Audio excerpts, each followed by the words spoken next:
positif. Bapak Ibu, perhatikan pertanyaan pemantik yang saya tampilkan. Setuju atau tidak setuju bahwa hukuman dapat mendisiplinkan anak? Setuju atau tidak setuju? Iya.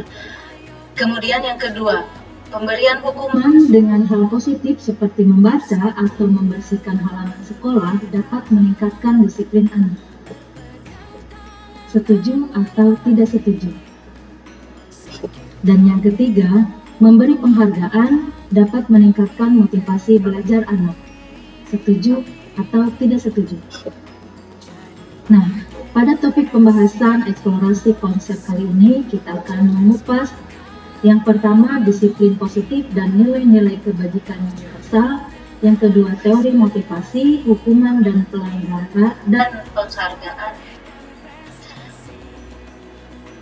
Topik pembahasan dalam eksplorasi konsep kali ini akan membahas yang pertama, disiplin positif dan nilai-nilai kebajikan universal, teori motivasi, hukuman dan penghargaan, restitusi, keyakinan kelas, kebutuhan dasar manusia, dan dunia berkualitas, restitusi 5 posisi kontrol, dan restitusi segitiga restitusi, di mana semuanya mencakup profil pelajar Pancasila yang dibahas secara rinci pada modul 1.2 dan pada modul 1.4 ini dijadikan sebagai salah satu contoh nilai kebajikan universal. Disiplin positif dan nilai-nilai kebajikan universal. Perubahan paradigma. Bapak Ibu, silakan kita lakukan kegiatan kepalan tangan. Ada A dan B, anggap saja itu A dan A-nya Anda dan B adalah teman Anda. Sobeklah secari kertas kecil. Tuliskan benda atau sesuatu yang sangat berharga untuk Anda. Letakkan di salah satu tangan Anda dan genggam benda atau sesuatu tersebut dengan segala daya. Buatlah sebuah kepala seperti ini. Teman Anda akan mencoba dengan sekuat tenaga dengan berbagai cara untuk meminta Anda memberikan benda tersebut. Teman Anda bisa membujuk, mengancam, menghardik, merayu, menyuap, atau apa saja yang dilakukan agar dapat membuka kepala tangan Anda. Apa yang akan terjadi? Nah, disitulah ada perubahan paradigma. Perubahan paradigma teori kontrol atau teori pilihan menggunakan ilusi kontrol. Ilusi guru mengontrol murid, ilusi bahwa kritik dan membuat orang merasa bersalah dapat menguatkan karakter. Ada ilusi bahwa semua penguatan positif efektif dan bermanfaat. Ada juga ilusi bahwa orang dewasa memiliki hak untuk memaksa. Kita lihat perubahan paradigma stimulus respon dengan teori kontrol atau teori pilihan. Siapa sesungguhnya yang memiliki kontrol? Di sini ada stimulus respon dan ada teori kontrol atau pilihan. Pada saat kita mencoba mengubah orang agar berpandangan sama dengan kita di stimulus responnya, maka teori kontrol atau pilihannya adalah kita berusaha memahami pandangan orang lain tentang dunia. Pada saat stimulus responnya perilaku buruk dilihat sebagai suatu kesalahan, maka teori kontrolnya adalah semua perilaku memiliki tujuan. Di stimulus responnya, orang lain bisa mengontrol saya. Maka di teori pilihan atau teori kontrolnya, hanya Anda yang bisa mengontrol diri Anda. Pada saat stimulus responnya, saya bisa mengontrol orang lain. Maka teori kontrol atau pilihannya, Anda tidak bisa mengontrol orang lain. Stimulus responnya pemaksaan ada pada saat rujukan gagal. Maka di teori kontrol atau pilihannya, kolaborasi dan konsensus menciptakan pilihan-pilihan baru. Di stimulus responnya model berpikir menang atau kalah. Maka di teori kontrol atau pilihannya, model berpikir menang-menang. Apakah makna disiplin? Dia berasal dari bahasa Latin, disciplina, yang artinya belajar. Makna asal dari kata ini berkonotasi dengan disiplin diri dari murid-murid Sokrates dan Plato. Disiplin diri membuat orang menggali potensinya menuju sebuah tujuan, apa yang dia hargai. Namun dalam budaya kita, makna kata disiplin telah berubah menjadi sesuatu yang dilakukan seseorang pada orang lain untuk mendapatkan kepatuhan. Kecenderungan umum adalah menghubungkan kata disiplin dengan ketidaknyamanan, bukan dengan apa yang kita hargai atau pencapaian suatu tujuan mulia. Nilai-nilai kebajikan universal adalah sifat manusia yang positif, yang merupakan tujuan mulia yang ingin dicapai setiap individu. Nilai-nilai tersebut bersifat universal dan lintas bahasa, lintas suku, lintas bangsa, lintas agama maupun latar belakang. Setiap perilaku atau perbuatan memiliki suatu tujuan. Itu menurut Dr. William Glasser pada teori kontrol 1984. Dengan mengaitkan nilai-nilai kebajikan yang diyakini seseorang, maka motivasi intrinsiknya adalah terbangun, sehingga menggerakkan motivasi dari dalam untuk dapat mencapai tujuan mulia yang diinginkan. Nilai-nilai kebajikan yang ingin dicapai oleh setiap anak Indonesia kita kenal dengan profil pelajar Pancasila, yaitu beriman, bertakwa kepada Tuhan Yang Maha Esa dan berakhlak mulia, mandiri, bernalar kritis, berkebinekaan global, bergotong royong, dan kreatif. Teori motivasi, hukuman, dan penghargaan restitusi. Teori motivasi perilaku manusia saat motivasi eksternal, maka untuk menghindari ketidaknyamanan atau hukuman.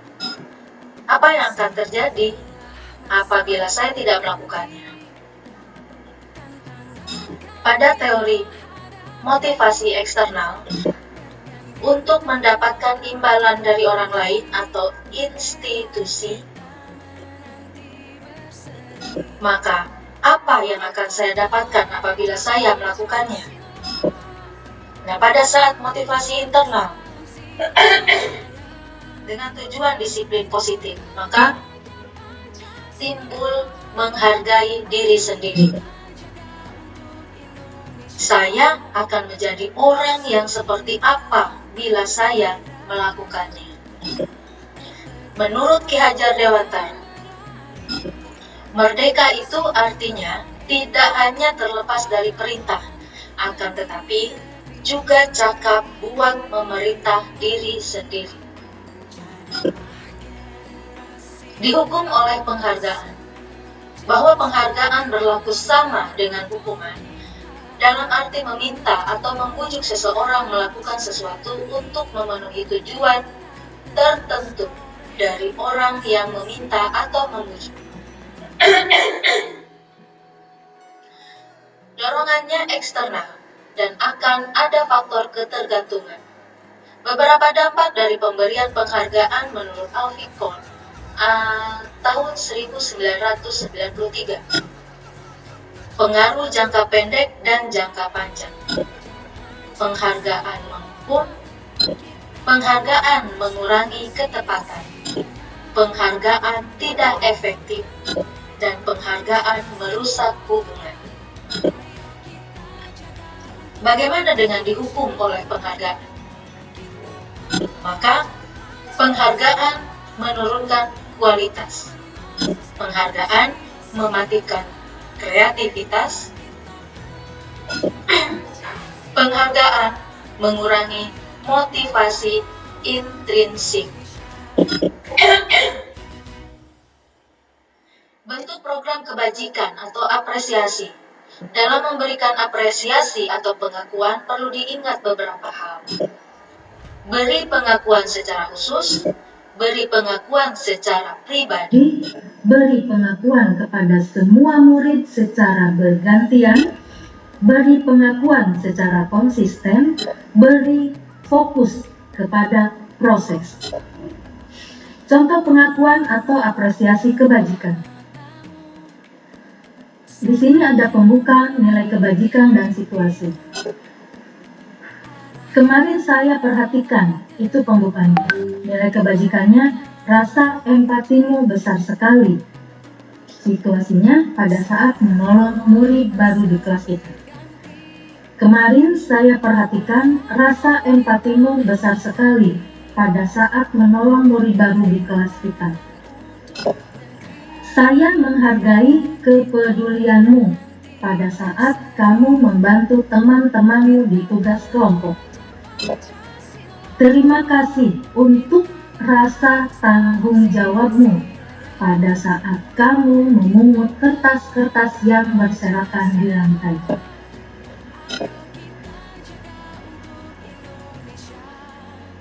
Di sini ada perbedaan hukuman dan konsekuensi. Jika tindakan guru sebagai berikut. Mencatat 100 kali di dalam buku kalimat. Saya tidak akan terlambat lagi karena terlambat ke sekolah. Itu hukuman atau konsekuensi? Ya, itu adalah hukuman. Lari mengelilingi lapangan basket 2 kali karena terlambat hadir di sekolah. Itu adalah hukuman. Murid diminta untuk push up 15 kali karena tidak menggunakan masker ke sekolah. Itu adalah hukuman. Menggantikan kertas tugas teman yang telah dicoret-coret. Itu adalah hukuman. Ya, itu adalah konsekuensi. Membersihkan tumpahan air di meja tulis karena tersenggol pada saat belajar. Itu adalah konsekuensi. Murid disuruh untuk mengenakan sepatu seharian di sekolah karena tidak mengenakan sepatu hitam. Itu adalah hukuman. Lari mengelilingi lapangan basket 2 kali karena terlambat 10 menit untuk pelajaran PJOK. Itu adalah konsekuensi. Sesuatu yang menyakitkan harus terjadi. Itu adalah hukuman. Maka di konsekuensi sesuatu harus terjadi. Membuat anak sakit, fisik maupun hati untuk jangka waktu lama, di sini hukuman. Maka pada konsekuensi akan membuat anak merasa tidak nyaman dalam jangka waktu pendek. Pada saat kita memberi hukuman, anak membenci kedisiplinan. Pada saat kita memberikan konsekuensi, anak menghargai disiplin. Begitu juga, hukuman merupakan paksaan, sedangkan konsekuensi stimulus tanggapan. Hukuman mendorong anak menyakiti diri sendiri, sedangkan konsekuensi mendorong anak agar mudah menyesuaikan diri. Hukuman merupakan konsep diri yang buruk, sedangkan konsekuensi konsep diri yang baik. Hukuman, anak belajar untuk menyembunyikan kesalahan, sedangkan konsekuensi, anak belajar untuk mematuhi aturan. Hukuman membuat anak marah, merasa bersalah, dipermalukan, merasa tak dihargai, sedangkan konsekuensi membuat anak kehilangan hak, dibuat tidak nyaman, diasingkan untuk sementara. Apa itu restitusi? Restitusi adalah proses menciptakan kondisi bagi murid untuk memperbaiki kesalahan mereka, sehingga mereka bisa kembali pada kelompok mereka dengan karakter yang lebih kuat. Restitusi juga merupakan proses kolaboratif yang mengajarkan murid untuk mencari solusi untuk masalah mereka dan membantu murid berpikir tentang orang seperti apa yang mereka inginkan menjadi tujuan murid dan bagaimana mereka harus memperlakukan orang lain. Gosen 2004. Di sini ada identitas gagal dalam hukuman dan identitas sukses dalam disiplin. Dalam identitas sukses dalam disiplin ada konsekuensi dan ada restitusi. Pada saat identitas gagal dalam hukuman, maka hasilnya adalah negatif. Sedangkan konsekuensi netral dan restitusi adalah positif. 9 ciri-ciri restitusi. Yang pertama, bukan untuk menebus kesalahan, namun untuk belajar dari kesalahan. Kedua, untuk memperbaiki hubungan. Kemudian, tawaran, bukan paksaan. Restitusi juga menuntun untuk melihat ke dalam diri. Restitusi mencari kebutuhan dasar yang mendasari tindakan. Restitusi diri adalah cara yang paling baik. Restitusi fokus pada karakter, bukan tindakan. Dan restitusi fokus pada solusi. Restitusi mengembalikan murid yang berbuat salah pada kelompoknya. Keyakinan kelas. Mengapa kita tidak membuat peraturan saja? Mengapa harus keyakinan kelas? Seperti ini ada pertanyaan-pertanyaan. Mengapa kita memiliki peraturan harus menggunakan helm bila mengendarai kendaraan roda 2? Mengapa kita memiliki peraturan 3M? Menggunakan masker, mencuci tangan, dan menjaga jarak 1,5 meter. Mengapa kita memiliki peraturan harus datang tepat waktu pada saat mengikuti pelatihan? Untuk mendukung motivasi intrinsik. Kembali ke nilai-nilai atau keyakinan-keyakinan lebih menggerakkan seseorang dibandingkan mengikuti serangkaian peraturan-peraturan. Berawal dari peraturan kelas, kemudian menjadi keyakinan kelas, dan membuat lingkungan positif sehingga membentuk budaya positif. Yang mana yang merupakan keyakinan kelas? Mengapa? Kesepakatan kelas, datang tepat waktu, mengucapkan salam, menjaga kebersihan sekolah, saling menyayangi, semangat. Di sini ada peraturan dan keyakinan kelas. Peraturannya selalu mengembalikan buku ke tempatnya. Maka, pada saat menjadi keyakinan kelas, itu adalah tanggung jawab. Dilarang mengganggu orang lain, menghormati orang lain. Hadir di sekolah 15 menit sebelum pembelajaran dimulai. Menghormati orang lain, berkomitmen. Dilarang melakukan kekerasan, keselamatan, menghormati orang lain. Dilarang menggunakan narkoba, kesehatan. Bergantian atau menunggu giliran, menghormati orang lain, bersabar. Gunakan masker, kesehatan, keselamatan. Jangan berlari di kelas atau di koridor, keselamatan, keamanan. Kebutuhan dasar manusia dan dunia berkualitas.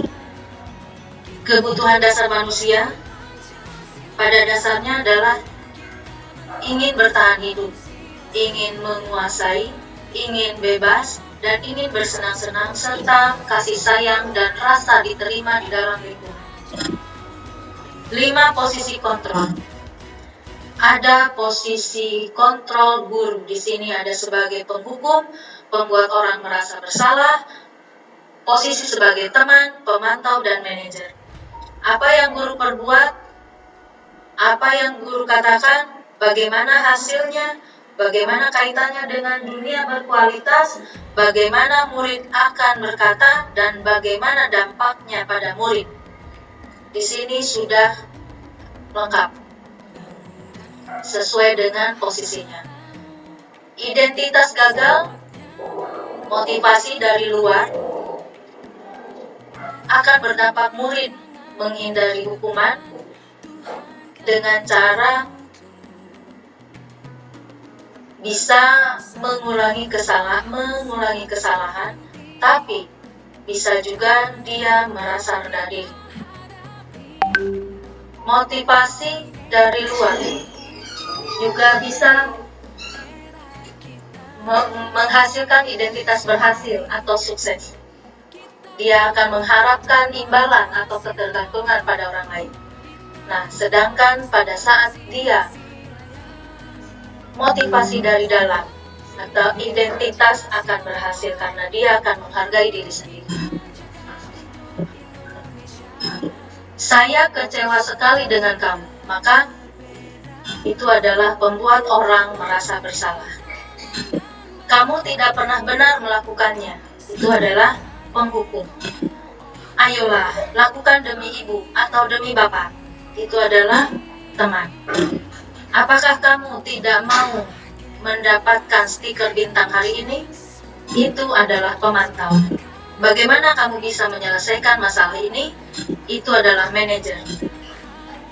Kamu selalu yang paling terakhir, itu adalah penghukum. Marilah kita bergerak mulai dari yang sebelumnya. Kalau kamu tidak begini, saya akan begitu. Nah, dari seorang penghukum, maka kita bergerak menjadi apa yang kamu yakin. Bagaimana memperbaiki masalah ini? Memperbaikinya, kita berdua mendapatkan apa yang kita butuhkan. Segitiga restitusi. Segitiga restitusi ini berawal dari bagaimana kita punya validasi kebutuhan, menstabilkan identitas, dan menanyakan keyakinan. Pada saat menstabilkan identitas, segitiga restitusi. Yang pertama, menstabilkan identitas, memvalidasi kebutuhan, dan menanyakan keyakinan. Pada saat menstabilkan identitas, kita akan mengatakan bahwa ini adalah untuk membuat anak yang merasa gagal karena berbuat salah menjadi positif terhadap dirinya. Kemudian validasi kebutuhan, ini akan membantu murid mengenali basic need atau kebutuhan dasar yang ingin dipenuhinya ketika melakukan kesalahan itu. Pada dasarnya, setiap tindakan manusia tujuannya adalah memenuhi kebutuhan dasar. Apakah itu power, freedom, love, belonging, fun, atau survival. Kemudian menanyakan keyakinan, di mana anak melihat kesalahannya dihubungkan dengan norma sosial dan nilai-nilai yang mendasari manusia berinteraksi dengan orang lain. Lakukan intervensi 30 detik untuk membantu murid kembali ke tujuan semula dengan cukup singkat dan dengan cara non-konfrontatif. Pertanyaan-pertanyaan yang diajukan biasanya dikemukakan oleh seorang pemantau atau manajer.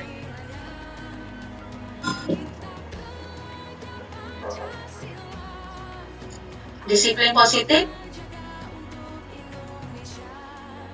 pola pikirnya seperti ini. Menggunakan teori kontrol atau teori pilihan berdasarkan teori Dr. William Glasser. Jadi semuanya berawal dari bahwa kita tidak bisa mengontrol orang lain, dan hanya kita yang bisa mengontrol diri kita untuk mencapai 5 kebutuhan dasar manusia.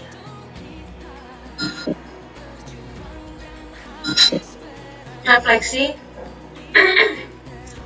hal baru apa yang mengubah paradigma saya, yang saya dapatkan? Kemudian, perasaan apa yang muncul setelah mengikuti sesi ini, khususnya mengenai makna disiplin dan motivasi intrinsik. Ketiga, peran Among seperti apakah yang saya lakukan selama mengikuti modul ini. Keempat, saya akan menjadi Among yang seperti apakah setelah mengikuti modul ini. Terima kasih.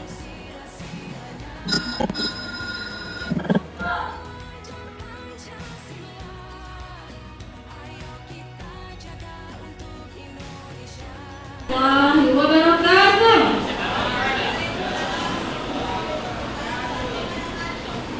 Selamat jualan kompas. Cakep. Yang beli harus di rumah. Jika kalian umat Nabi Muhammad, maka jawab salam dengan semangat. Diulang lagi ya. Assalamualaikum warahmatullahi wabarakatuh. Amin. Apa kabar semuanya?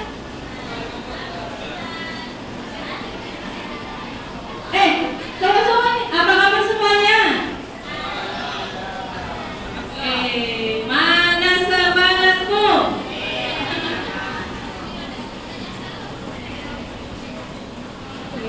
Oke.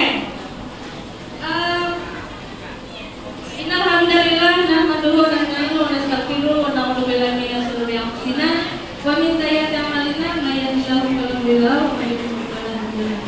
Asyhadu an la ilaha illallah wa asyhadu anna Muhammadar Rasulullah.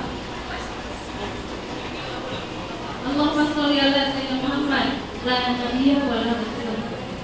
Anak-anak ibu yang semoga senantiasa diberkahi Allah Subhanahu wa taala. Ibu ucapkan selamat ya, kalian sudah naik kelas. Yang kelas 10 sekarang jadi kelas yang kelas 11 sekarang jadi kelas. Selamat ya, mudah-mudahan setahun ke depan kalian lancar belajarnya. Masih ingat dengan ibu? Oke. Kita bersenang-senang dulu ya. Tebak hewan. Udah tahu nih? Udah pada tahu? Ya, tahu dong.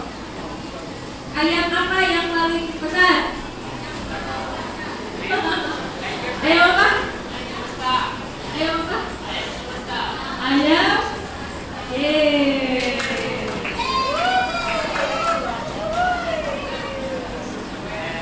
Yang kedua, hewan apa yang paling sederhana? Apa? Apa? Kodok. Yang berapa?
perhatian pagi ini.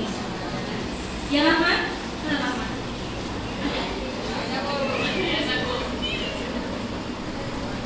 Ibu nggak mau sampai kalian nggak tahu seluruh pelajar Indonesia tahu ini. Apa ini? Apa ini?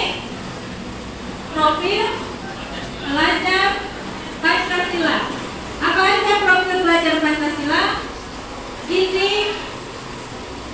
6 dimensi profil pelajar Pancasila. Ya. Yang pertama apa? Yang pertama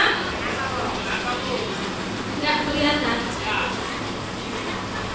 Yang pertama beriman, bertakwa kepada Tuhan yang Maha Esa dan berakhlak mulia.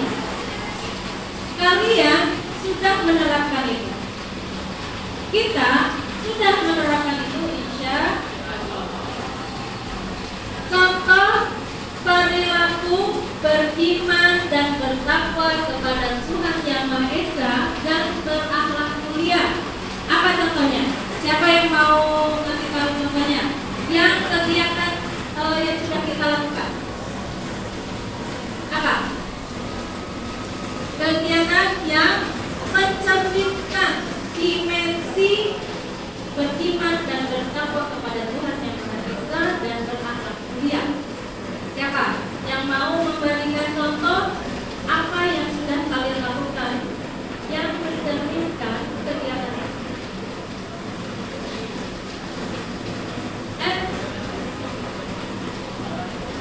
Ya, siap ya.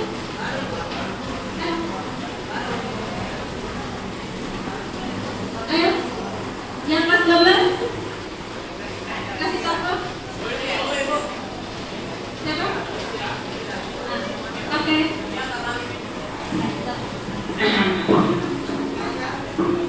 Apa contohnya? Kegiatan kita yang sudah mencerminkan dimensi profil pelajar Pancasila yang ke-1. Gak usah pura-pura mikir. Apa? Assalamualaikum warahmatullahi wabarakatuh. Waalaikumsalam warahmatullahi wabarakatuh. Ya. Kegiatan yang sudah pernah kita lakukan di sekolah. Masya Allah.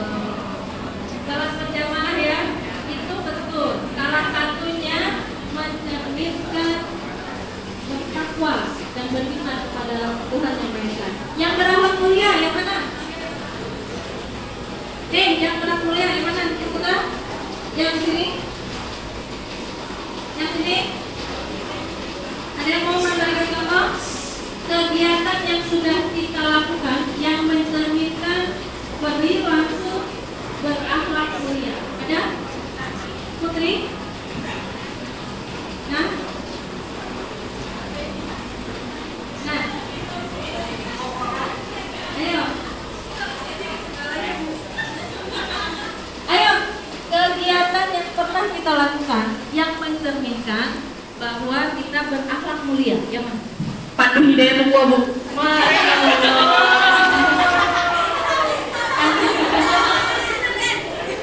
Pandu Hidayatullah mau ngapain? Mulia pribadinya, Pandu Hidayatullah. Mulia pribadinya, ya. Mulia pribadinya yang seperti apa mulianya? Berakhlak mulia itu berarti kayak mana aja? Bersosialisasi.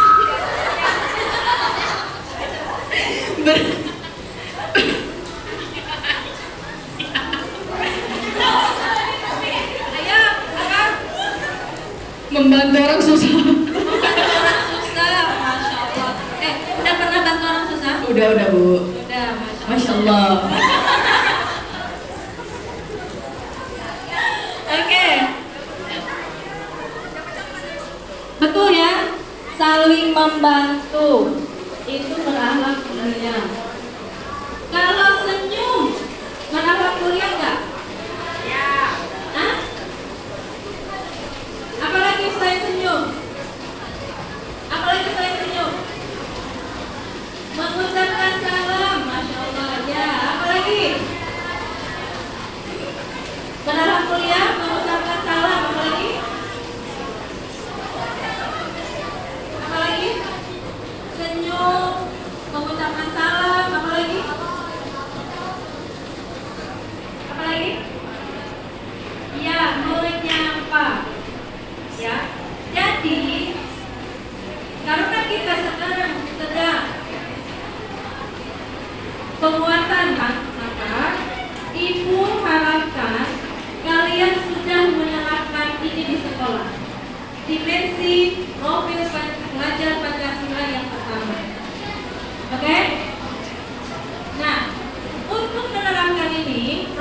pelajar Pancasila, kalian harus ingat apa yang kita yakini, gitu ya. Nah, sebelum kita melangkah ke apa yang akan kita yakini, kita nanti akan membuat kesepakatan. Oke ya. Yang kedua, dimensi profil pelajar Pancasila apa? Kebinekaan global. Kasih contoh, kebinekaan global seperti apa? Ada bisa kasih contoh? Apa? Kita di sini ada Pune, ada boarding, ada dari Jawa, ada dari Sumatera. Mau kasih contoh? Kegiatan apa yang mencerminkan dimensi kedua dari profil pelajar Pancasila? Berkebinekaan global. Ada yang kasih contoh? Apa yang sudah kita lakukan? Yang putri? Apa? Yang dimensi profil pelajar Pancasila kedua, berkebinekaan global. Apa contohnya? Nah, Edward, ayo. Hah? Apa? Jadi?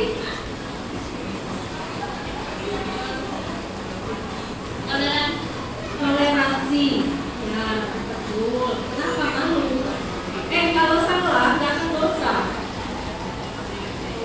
Ya, bertoleransi, saling menghargai.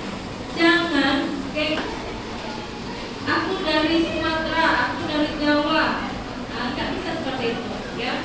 Salah satu cerminan pelajar Pancasila adalah berkebinekaan global.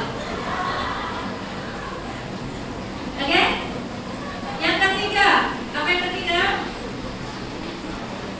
Bergotong royong. Oke, gotong royong. Apa contohnya? Banyak. Paling kecil di kelas. Yang paling kecil kegiatan di kelas gotong royong apa? Iya. Pikes itu adalah gotong royong, cerminan profil pelajar Pancasila. Jadi ini jangan kalian sepelekan. Kalian sudah merupakan salah satu kreatif. Dimensi kreatif itu contohnya apa? Banyak yang sudah kalian lakukan. Nanti kalau misalnya kalian, sekarang kan kita masuk ke kurikulum 2013, tapi sudah masuk ke Merdeka Belajar. Nah, kita tetap di kurikulum 2013, tapi kita mengambil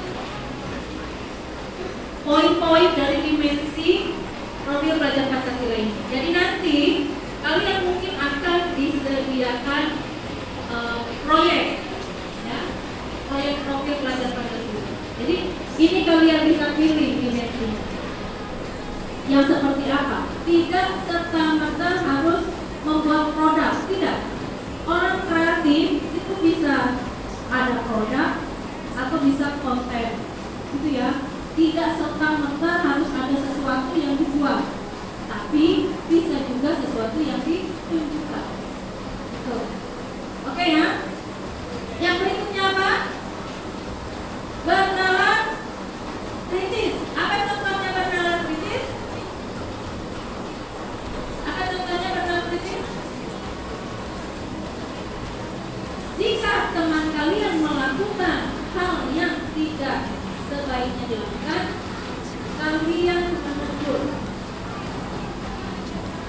mengingatkan. Tugasnya teman kan seperti itu, mengingatkan jika teman kita melakukan kesalahan. Oke ya. Jadi nanti kalau kalian punya teman tapi pada saat kalian melakukan kesalahan tapi dia tidak menegur kalian, fix dia tidak menganggap kamu teman. Teman itu saling mengingatkan.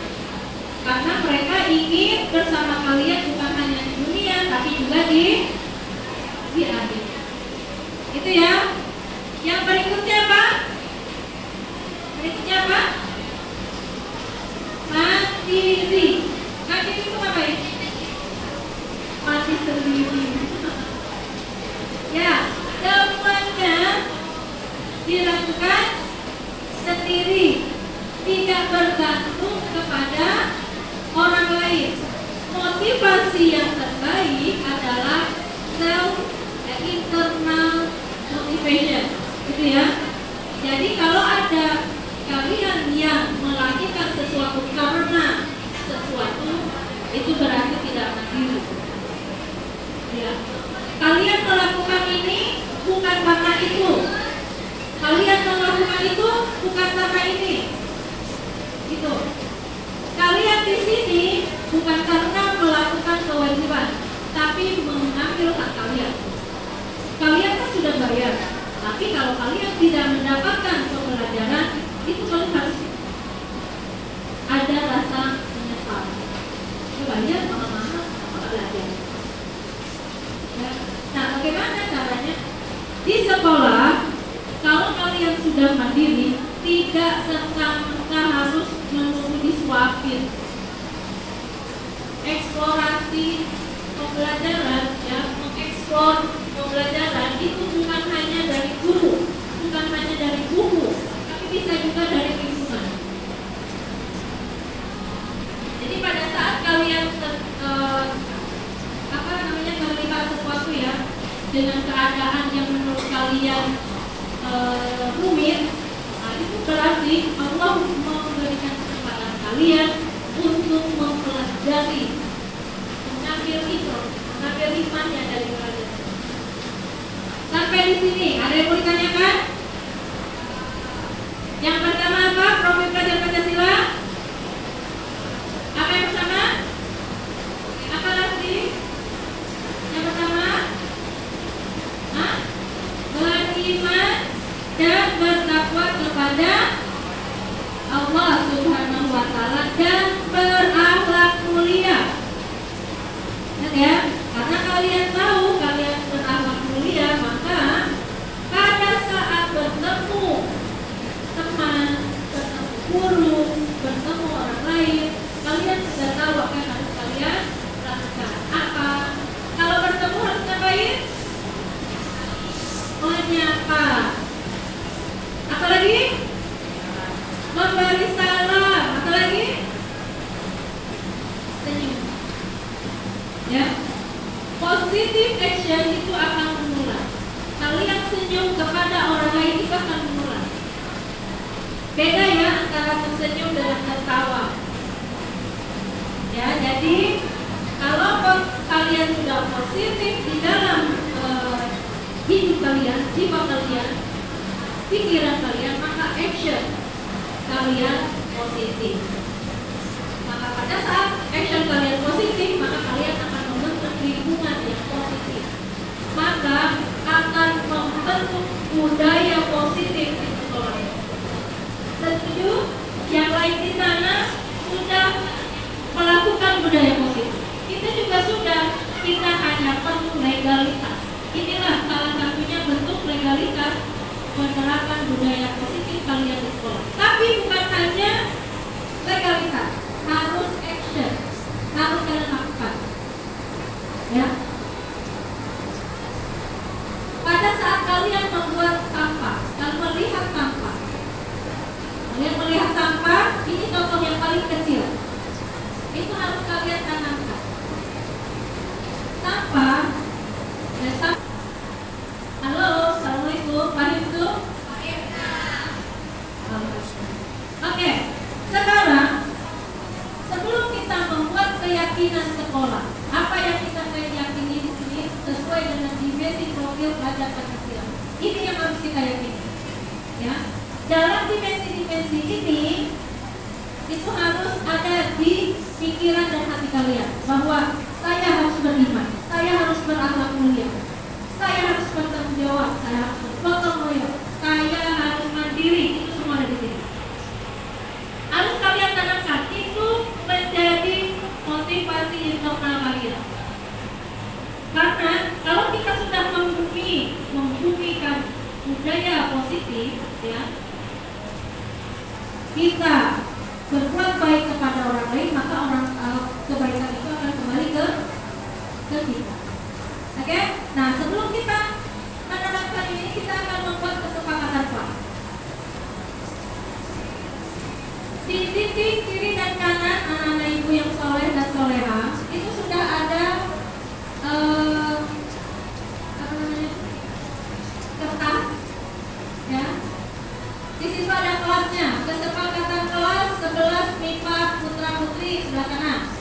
Kesepakatan kelas nih 11 IPS Putra Putri ada di sana. Kesepakatan kelas 12 IPS Putra dan kesepakatan kelas 12 MIPA Putra Putri di sebelah situ. Kesepakatan kelas 12 IPS Putra dan Putri. Yang di depan ini khusus untuk putra, yang di belakang khusus untuk putri. Nanti ibu akan membagikan post-it. Satu orang satu. Apa yang akan kalian sepakati di dalam kelas, tidak kalian tuangkan di sini. Kata kuncinya saja, tidak usah berbentuk paragraf. Saya ingin kelas kita hadir tepat waktu jam anak-anak pusat. Kata kuncinya aja, nggak usah curhat. Oke? Bisa dipahami? Bisa dipahami? Yang sini kelas 12 bisa dipahami? Yang sini bisa dipahami? Jadi apa yang harus ditulis di sini? Ide kesepakatan kelas, ya, yang sesuai dengan profil pelajar pada ibu.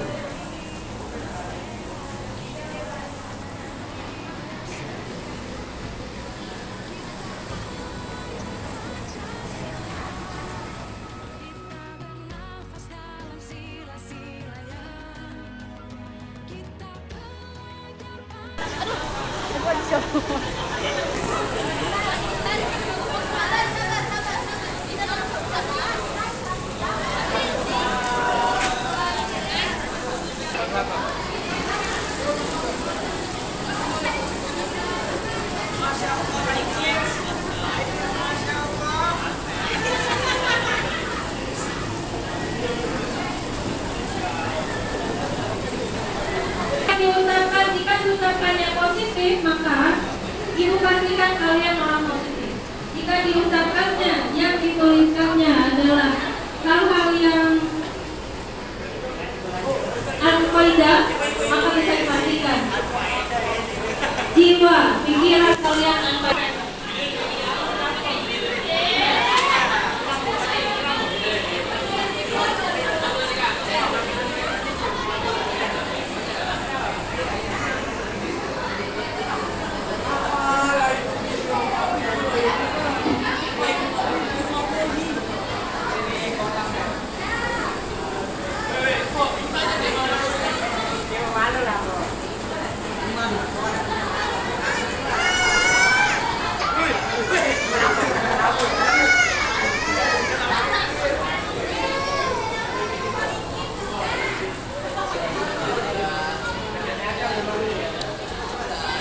Ini yang pertama ini.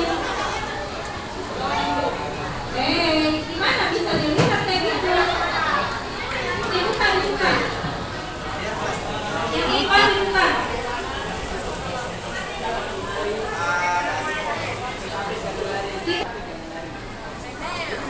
Ini yang 12 IPS.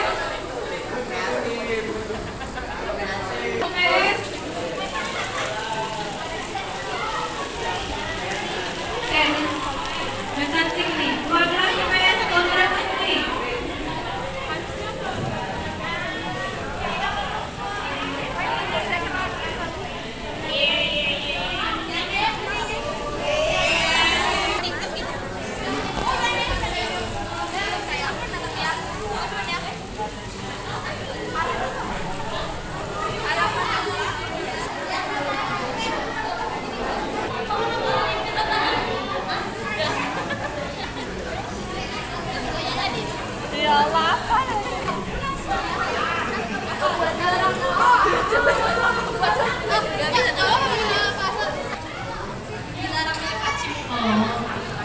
Harus belanjakannya kan? Yang 12 IPS Putra Putri mana ini belum ada yang nempel?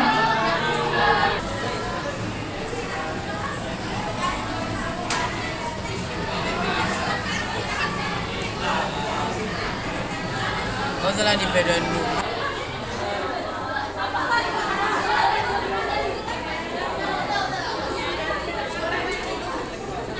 Ya, silakan dari kelas dilihat masing-masing kelas kesepakatan kelasnya ya.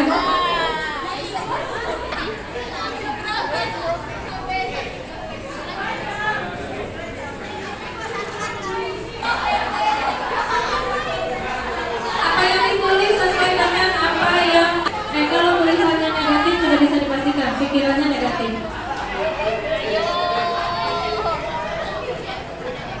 Itu yang disepakati kalian sudah.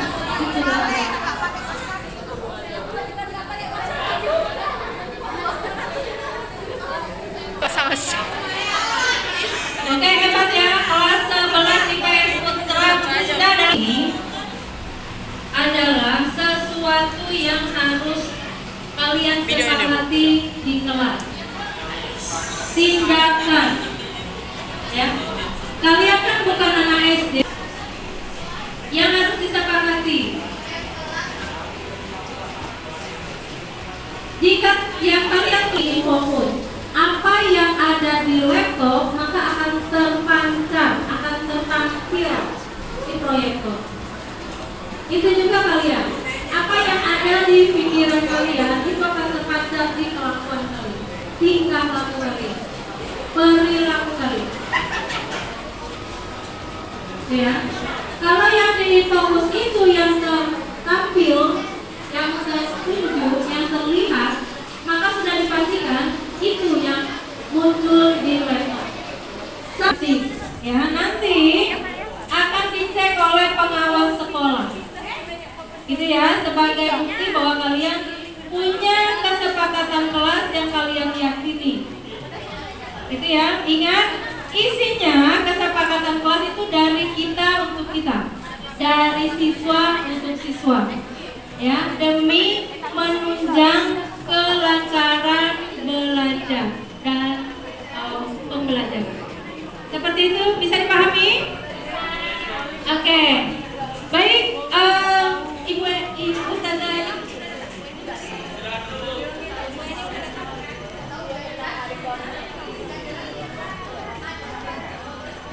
Yang boleh dipercantik. Kalau mau kertas lagi boleh minta ke Ibu ya untuk cantik. Oke, kita sampai di sini dulu perjumpaan kita sosialisasi penerapan budaya positif. Mudah-mudahan setelah hari ini budaya positif di SMA Integral Hidayatullah bisa terlihat. Ya. Buktinya apa? Tadi sudah kalian sepakati. Kita tinggal lihat indikatornya sudah muncul atau belum. Itu nanti akan dimonitoring dan dievaluasi. Oke? Oke, baik. Segitu aja. Kita akan ada pembagian snack dari Ibu. Cukup sekian. Pamit undur diri. Terima kasih atas ide-ide yang sudah kalian sampaikan. Terima kasih. Dan terima kasih juga sudah tetap bersabar ada di sini. Billahi taufiq wal hidayah. Assalamualaikum warahmatullahi wabarakatuh. Waalaikumsalam warahmatullahi wabarakatuh.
Dadah semua.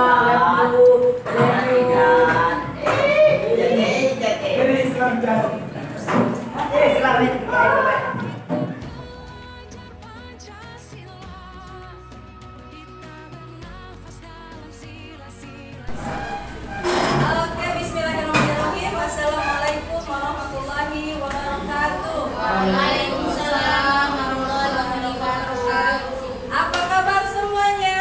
Alhamdulillah, luar biasa. Allahu Akbar. Masya Allah, luar biasa. Alhamdulillah, nahmaduhu wa nasta'inu wa nastaghfiruh wa na'udzu billahi min syururi anfusina wa min sayyiati a'malina. Asyhadu an la ilaha illallah wa asyhadu anna Muhammadar Rasulullah. Allahumma shalli ala sayyidina Muhammad la nabiyya ba'da. Baik, Bapak Ibu yang semoga senantiasa dirahmati Allah Subhanahu wa taala, mohon izin mengganggu waktunya saya ingin mensosialisasikannya, mendiseminasikan mengenai budaya positif.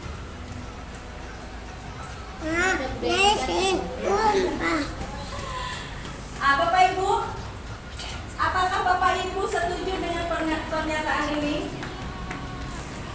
Hukuman dapat mendisiplinkan anak. Setuju? Lihat hukumannya dulu. Seperti apa? Hukuman dapat mendisiplinkan anak. Kalau hukumannya berbau fisik, rasanya tidak mendisiplinkan. Tapi memberi memberi bekas yang mungkin nanti akan menimbulkan istilahnya sakit, cacat dan yang lain-lain. Itu kan fisik itu juga hukuman kan. Tergantung hukumannya, makanya saya jawab. Oke, Masya Allah, keren. Ada lagi yang lain? Yang mempunyai pendapat yang berbeda Dengan saya. Oke. Yang kedua, pemberian hukuman dengan hal positif seperti membaca atau membersihkan halaman sekolah dapat meningkatkan disiplin anak. Setuju atau tidak? Yang kedua,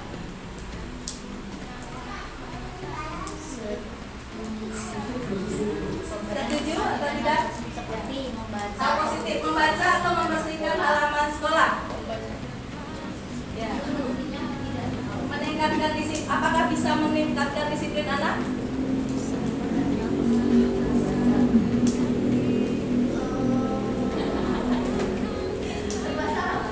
Kenapa? Ya, gimana? Kalau anaknya seperti apa, bagaimana? Kalau anaknya udah selalu baru, membersihkan aja belum. Kalau memang anaknya sadar dengan Oke, seperti itu. Yang lain bagaimana? Tergantung anaknya, seperti itu ya. Oke, yang ketiga, memberi penghargaan dapat meningkatkan motivasi belajar anak. Apakah betul? Setuju? Setuju? Oke, kita lanjut ya. Nah, kita akan eksplorasi konsep mengenai pertanyaan pemantik yang tadi kita terangkan. Ya. Dalam topik eksplorasi konsep kali ini ada disiplin positif dan nilai-nilai kebajikan, ada teori motivasi, ada teori hukuman dan penghargaan, ada teori restitusi. Ya, silakan. Kemudian ada keyakinan kelas dan ada kebutuhan dasar manusia dan dunia berkualitas. Ada restitusi 5 posisi kontrol guru dan segitiga restitusi. Kita masuk ke disiplin positif dan nilai-nilai kebajikan universal. Kita lihat ada perubahan paradigma di sini. Kita lakukan kegiatan telapak tangan. Ya. Ada A dan B. Bapak dan Ibu salah ya. Ibu-ibu dengan teman sebelahnya boleh lakukan. Sobek secari kertas, kemudian tulis benda sesuatu yang sangat berharga untuk Anda. Letakkan di salah satu tangan, digenggam. Dengan segala daya, buatlah sebuah kepalan. Nah, si teman B berusaha untuk membuka, gitu ya, jangan meminta. Gitu. Nah, lihat apa yang bisa dilakukan. Apakah dengan cara membujuk, mengancam, menghardikkan, bagaimana dapatnya? Itu kan pasti, ini misalnya sesuatu yang sangat berharga. Ada orang yang ingin tiba-tiba mengambil, gitu ya. Ada yang dengan cara paksa, ada yang dengan cara membujuk, ada yang merayu. Apa yang terjadi? Kalau kita paksa, ya kan? Ini sama dengan, ya, ke siswa juga seperti itu. Perubahan paradigma teori kontrol. Kita ilusikan ada ilusi guru sebagai pengontrol murid. Kita ilusikan ada guru yang mengkritik dan membuat rasa bersalah. Ya, terus ada juga yang menguatkan karakter positif. Ada juga yang meyakinkan bahwa orang dewasa juga memiliki hak. Nah, di sini ada video yang akan saya tunjukkan ke Bapak Ibu.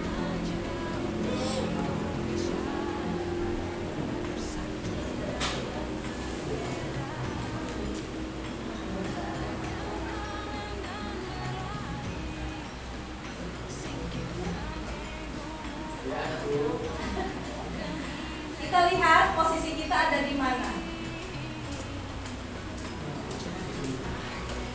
Ada ini enggak? Bu Ima boleh pinjam stiker? Bu Ima? Di sini ya? Kosong. Stiker, boleh pinjam stiker? Oh, mau pulang?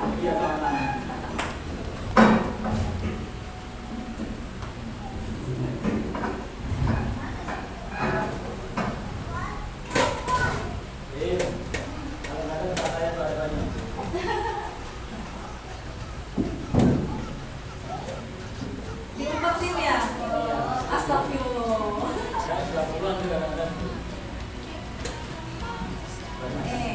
Kan diingatkan oleh kakak dan ibunda Naren ya.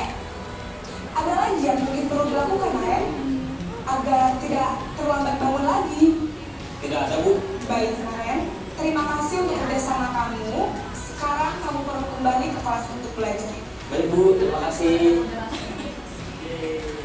Posisi manajer adalah posisi kontrol yang disarankan untuk membimbing murid memiliki sikap disiplin yang positif, yaitu murid yang mandiri, bertanggung jawab, dan dapat memecahkan masalah. Tujuan dari posisi ini adalah agar murid dapat berefleksi atas tindakannya. Guru akan dengan tulus memberikan pertanyaan-pertanyaan bermakna, sehingga membuat murid dapat belajar dari kesalahannya dan mencari sebuah solusi untuk menyelesaikannya. Ibu dan Bapak guru hebat, setelah mengamati adegan kelima posisi kontrol tadi, kira-kira posisi mana yang paling ideal? Yang Posisi mana yang dapat menunjang motivasi intrinsik murid? Yang posisi manajer. Jadi mungkin ya kita bisa mencoba menerapkan itu, gitu ya. Bismillah ya. Mudah-mudahan kalau semuanya bisa melakukan itu, insya Allah anak-anak kita mungkin terbiasa disiplin. Nah ini nilai-nilai kebajikannya itu ada beriman mandiri, itu yang ada di profil pelajar Pancasila, seperti itu ya. Kemudian teori motivasi, hukuman, penghargaan, dan restitusi. Untuk menghindari ketidaknyamanan, itu motivasi eksternal. Untuk mendapatkan imbalan itu motivasi eksternal, dan menghargai diri sendiri itu motivasi internal. Menurut Bapak Ki Hajar Dewantara, merdeka itu artinya tidak hanya terlepas dari perintah, akan tetapi juga cakap buat memerintah diri sendiri. Jadi untuk menjadi imam memutir. Nah ini sekarang saya ingin memperkenalkan restitusi. Di fisika juga ada restitusi. Ada koefisien restitusi. Ya. Di sini restitusi itu proses menciptakan kondisi bagi murid untuk memperbaiki kesalahan mereka. Jadi kita mencoba coaching. Coaching itu menggali potensi yang ada di dalam diri siswa itu sendiri. Jadi kita bukan ajarin, dia yang akan mencari solusi untuk dirinya sendiri. Nah, ciri-ciri restitusi bukan untuk menebus kesalahan, untuk memperbaiki hubungan, bukan paksaan, dan fokus pada solusi. Ya, saya kemarin membuat contoh menerapkan segitiga restitusi kepada salah satu anak kita. Selamat menyaksikan.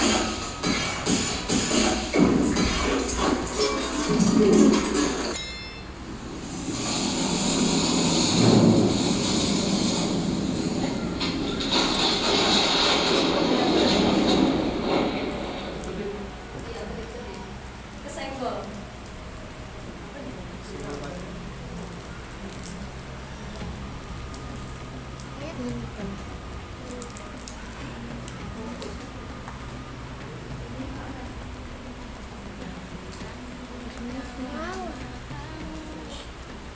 Sila yang tidak mengerjakan tugas. Ya, Selasa siang.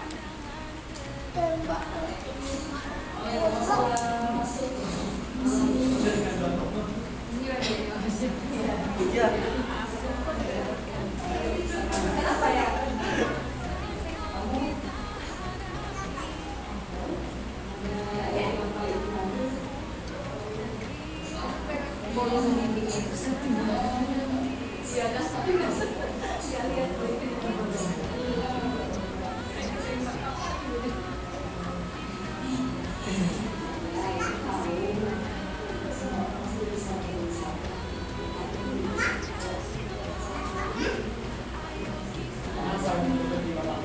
Iya.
Ini yang tidak menghadiri ekskul pramuka.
anak tahu apa yang harus dia lakukan terlebih dahulu. Jadi udah tahu keyakinan prinsip sekolah kita seperti apa, dia harus tahu sudah di dalam diri dia sendiri.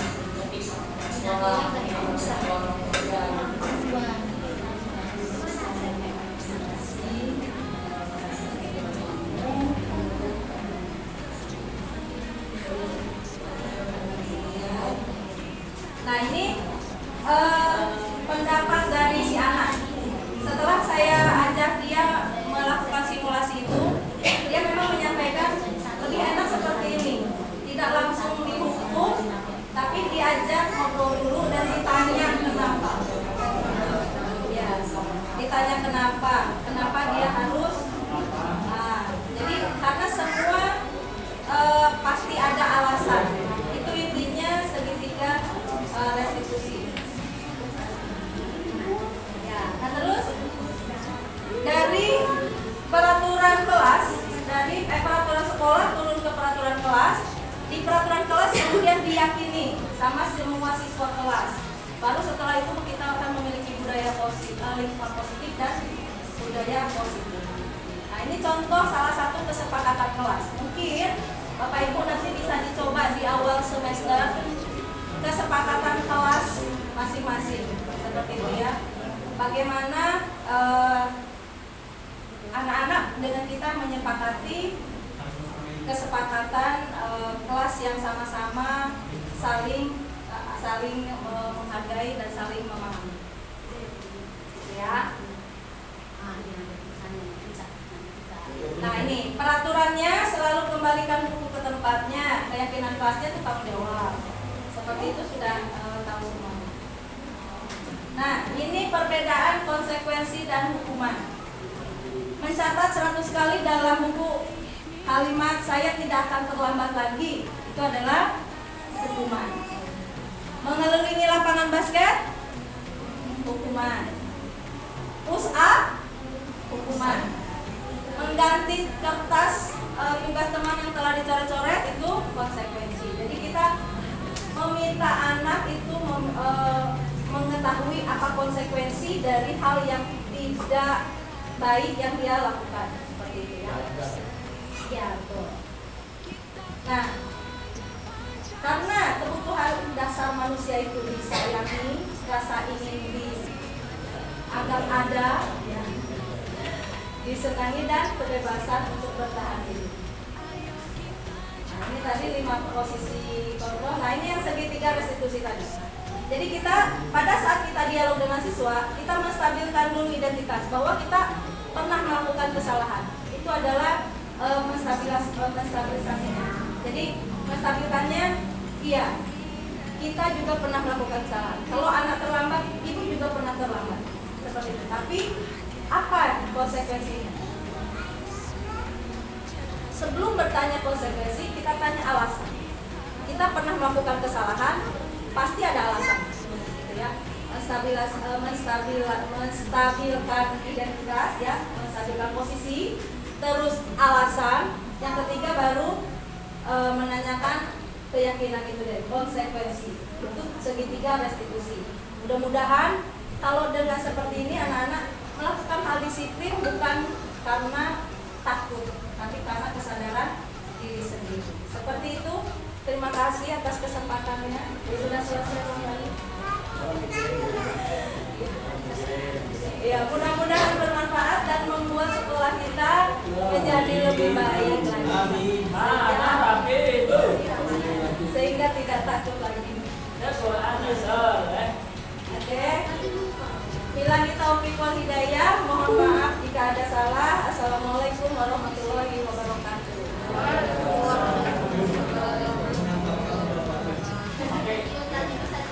Apa? Ini? Oke.